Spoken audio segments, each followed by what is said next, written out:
Hello everyone. Global online स्पर्धा परीक्षामध्ये आपल्या सगळ्यांचं मनापासून स्वागत आहे. आज आपण महा टी एक्झामिनेशनसाठी बालमानसशास्त्र आणि अध्यापनशास्त्रावर आधारित अत्यंत महत्त्वपूर्ण MCQs प्लस PYQs यांचा अभ्यास करणार आहोत. परीक्षेच्या दृष्टिकोनातून हे प्रश्न वारंवार आपल्याला विचारलेले आहे. या व्हिडिओ लेक्चरच्या माध्यमातून संपूर्ण आपलं CDP कव्हर होणार आहे. संपूर्ण सिलेबस या माध्यमातून रिवाइज होणार आहे. सोबतच महा टी एक्झामिनेशनला फार कमी वेळ राहिलेला आहे.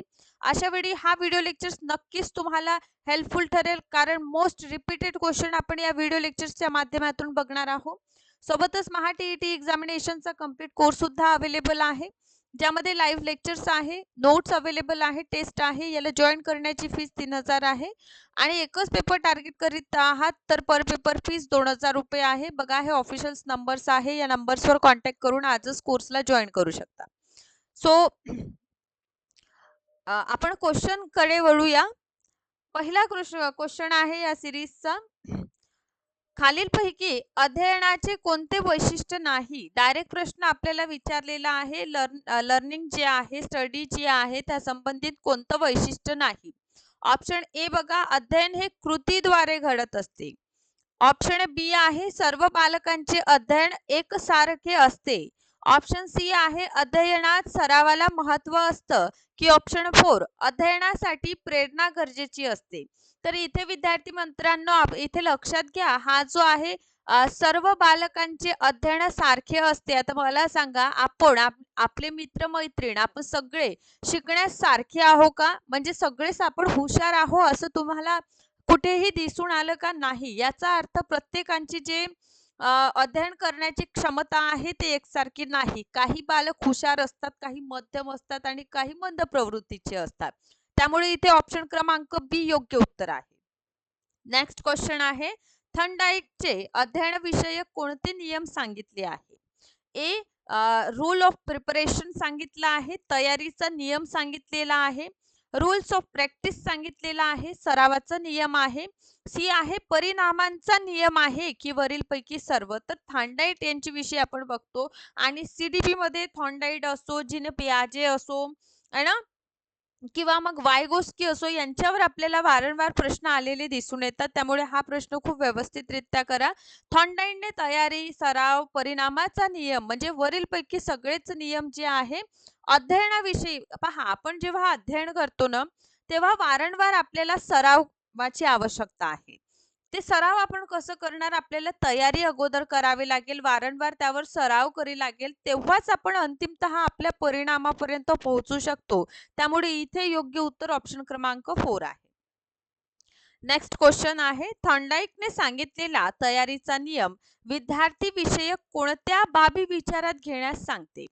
ए आहे विद्यार्थ्यांची शारीरिक स्थिती, बी आहे विद्यार्थ्यांची मानसिक स्थिती, सी विद्यार्थ्यांना उपलब्ध अध्ययन वातावरण, की वरीलपैकी सर्व. आता थॉर्नडाईक यांनी तयारीचा नियम सांगितलेला आहे आणि या तयारी करण्यासाठी विद्यार्थ्यांची शारीरिक फिजिकल कंडिशन जी आहे ते व्यवस्थित असावी, जेणेकरून तो काय करेल? प्रिपरेशन करेल. ओके, सो दॅट्स वाय इथे व्हेरी करेक्ट आन्सर ऑप्शन क्रमांक ए आपल्याला दिसून येतं. समोरचा प्रश्न आहे, बालकाला लहानपणी पाठ केलेली कविता, गाणी, इंग्रजी स्पेलिंग हे मोठेपणेही सहज रित्या आठवू शकतात. ते कोणत्या अध्ययन विषयक नियमांमुळे? आता लहानपणी आपण ऐकलेलं आहे, मछली जल की राणी है, जीवन उसका पाणी है. नक्कीच आपण सगळे हे म्हणत आलेलो आहोत. तर हे आपल्याला आजही म्हणजे आपण मोठे होऊनही का बरं आठवतं? तर हा कोणता नियम आहे? ए, तयारीचा नियम आहे, बी, सरावाचा नियम आहे, सी, परिणामाचा नियम आहे, की 4, पर्यायी प्रतिसादाचा हा नियम आहे. सो व्हेरी करेक्ट आन्सर आहे, आपण वारंवार त्याचा सराव केलेला आहे, त्यामुळे आजही आपल्याला आठवतं की मछली जल की राणी आहे म्हणून, आहे ना. हा, सो व्हेरी करेक्ट आन्सर इथे बी आहे. नेक्स्ट आहे, अध्ययनाचे विशिष्ट असे चढत्या क्रमाचे 8 टप्पे कोणी सांगितले? ए, गॅगे, बी आहे बीने, सी आहे कोल्हर आणि 4th आहे किलफोर्ड. आता मला सांगा, अध्ययनासंबंधित 8 स्टेजेस कोणी सांगितलेले आहेत? तर गॅगे महोदय यांनी आपल्याला अध्ययनासंबंधित 8 टप्पे सांगितलेले आहेत. समोरच्या प्रश्नाकडे आपण वळूया. विशिष्ट कौशल्य संपादन करताना बालकाने केलेले अध्ययन, प्रयत्न व प्रगती ही ज्या आलेखाद्वारे दर्शवली जाते त्यास काय म्हणतात? ए. अध्ययन संपादन, बी. अध्ययन क्षमता, सी. अध्ययन वक्र की फोर अध्ययन अवबोध. आता मला सांगा, मला इथे सांगा की विशिष्ट कौशल्य, ठीक आहे, आणि प्रगतीचा आलेख आपण कशाद्वारे दर्शवू शकतो? तर अध्ययनाच्या क्षमतेवरून आपण हे दर्शवू शकतो. त्यामुळे इथे योग्य उत्तर सेकंड वाला आपलं करेक्ट उत्तर आहे, अध्ययन क्षमता म्हणून. नेक्स्ट आहे अध्ययन वक्रात नवीन कौशल्य संपादन करताना बालकांचं अध्ययन वेग असतो. म्हणजे नवीन काही आत्मसात जेव्हा बालकांचं करीत असतो त्यावेळी तो ए. मंद असतो, बी. मध्यम असतो, सी. सर्वाधिक असतो की भयावह त्याचं वेग असतो. कशा प्रकारचं वेग? काही नवीन शिकताना बालकात दिसून येतं. तर स्लो, कोणतीही गोष्ट जेव्हा तुम्ही पहिल्यांदा, फॉर एक्झाम्पल चहा जेव्हा तुम्ही पहिल्यांदा बनवत असेल तर फार हळूवार पद्धतीने प्रत्येक गोष्टी आपण करणार, पण नंतर तुम्ही सराव झालं की पटपट त्यामध्ये साखर, चहापत्ती सगळ्या गोष्टी आपण ऍड करणार. Yes or no? हा, त्यामुळे इथे ए आहे. नेक्स्ट आहे अध्ययनातील मूलभूत बाबी जाणून घेतल्यानंतर बालकांच्या अध्ययनाचा वेग हा असतो. आहे ना, जाणून घेतल्यानंतर म्हणजे पर्टिक्युलर तुम्ही चाय बनवणं शिकून घेतलेला आहे, आता आपला वेग कसा असेल? ए. मंद असेल, बी. जलद असेल, सी. भयानक असेल, भयानक वेग असेल आपलं, की वरीलपैकी सर्व असेल. तर ऑब्व्हियसली एखादी गोष्ट, एखादी कौशल्य जेव्हा आपण आत्मसात व्यवस्थितरित्या करून घेतो त्यानंतर आपण काय करणार? फास्ट काम करणार, है ना, त्यामुळे इथे बी.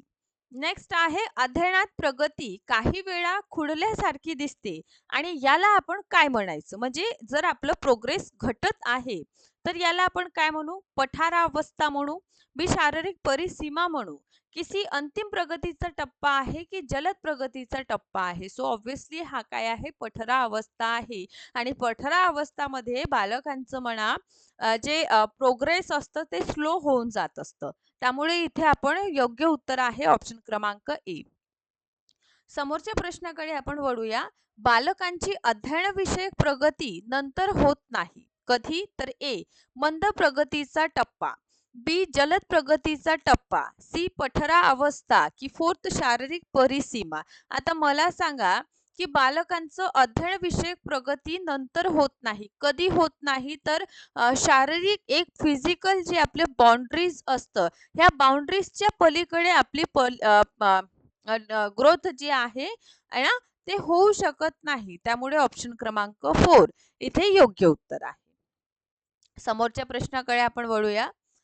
खालीलपैकी अध्ययनावर परिणाम करणारा आंतरिक घटक कोणता? आता बघा, हा इथे जे आहे ना आपल्याला आंतरिक विचारलेला आहे.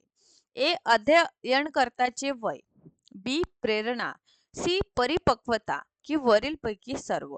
आता कोणता असा आंतरिक घटक आहे जो आपल्या अध्ययनावर परिणाम करीत असतात?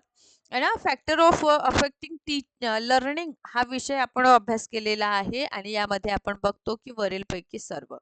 अध्ययनकर्त्याचे वय, त्याचं मोटिवेशन, तो किती मॅच्युअर आहे, ह्या सगळ्याच गोष्टी अध्ययनावर काय करताना आपल्याला दिसून येतात? परिणाम करताना दिसून येतात. त्यामुळे इथे योग्य उत्तर वरीलपैकी सर्व.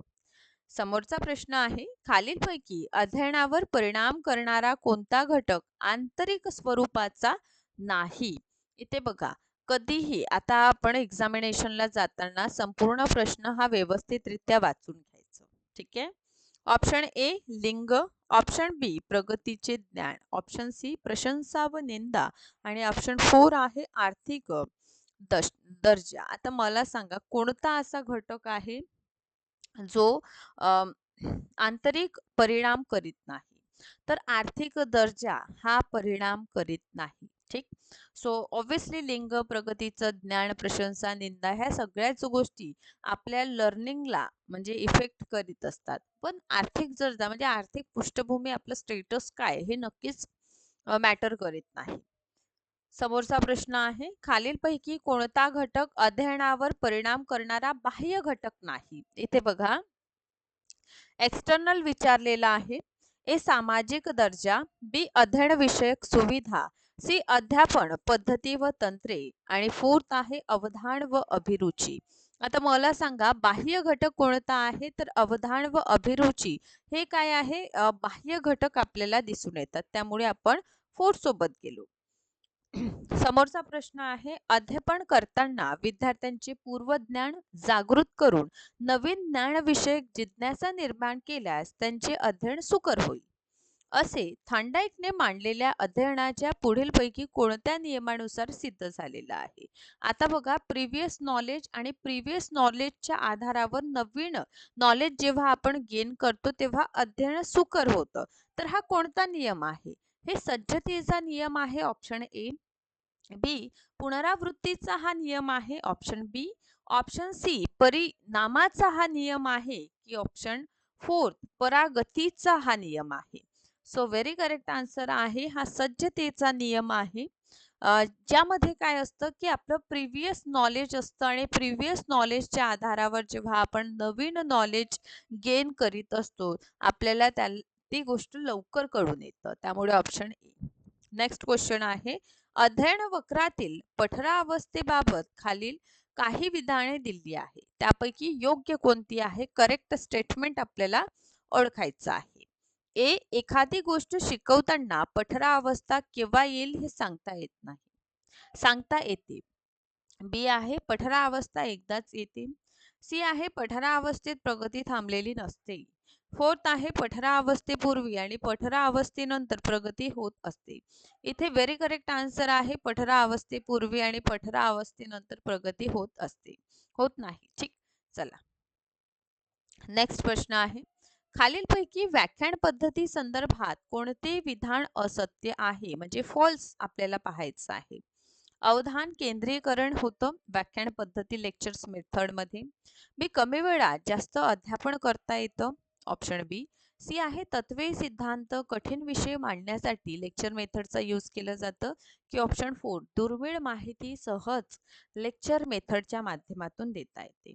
सो ऑब्व्हियसली अवधान केंद्रीकरण होतं. आता बघा लेक्चर जेव्हा आपण ग्रॅज्युएशन आणि पोस्ट ग्रॅज्युएशनला असणार त्यावेळी नक्कीच लेक्चर मेथडद्वारेच आपल्याला शिकवण्यात आलेलं आहे. तर अशा वेळी काय होतं जे लेक्चरर्स बोलत असतं त्यांवर आपण कंटिन्युअसली जे आहे लक्ष केंद्रित करू शकत नाही आणि हे व्याख्यान पद्धतीचं एक लूप होल आपल्याला दिसून येतं त्यामुळे ऑप्शन क्रमांक ए.